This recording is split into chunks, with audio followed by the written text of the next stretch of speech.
Madam President. Mr. Loveman? Mr. Mayor, on March the 1st, I presented an alternative funding approach for the demolition of Old Reid. I know I've checked in with you over the last couple months and still waiting to get some feedback. I've heard some feedback from the council because I presented that to them as well. So have you had an opportunity to review? Yeah, I have looked over that. I want to make sure I have the correct document because it wasn't really it was a contract between a company and a city, correct? Correct. I read through that contract and I found some things that really stuck out to me that served as red flags. The city was only allowed a certain amount of waste in that landfill before they were charged a fee, which calculated up to, I think, $48 per ton overage. That really concerns me.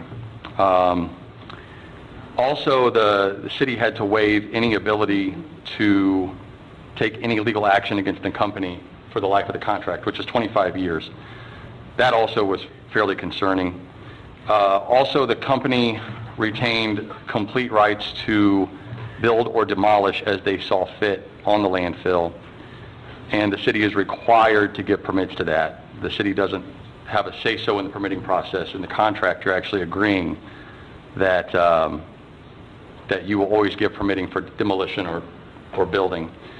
And then it also says in the contract that once the life of the contract has expired, the company is not required to tear down a building that has lived its lifespan, and it's also not required to rebuild a building they've demolished that the city might need. My question is, do we want to explore this?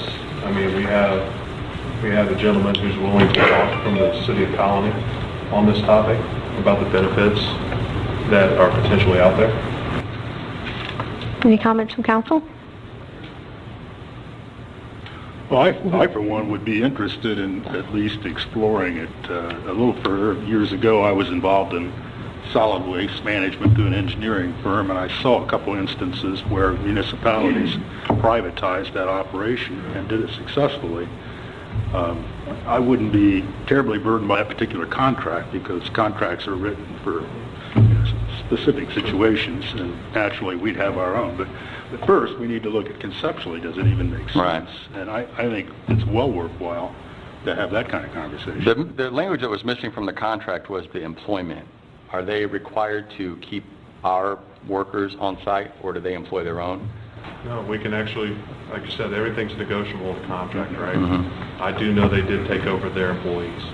Did they accept, my bigger question was, did they accept, or would they accept the union agreements? That I can't answer at this time, but obviously the first step would be ensuring that the employees are well taken care of.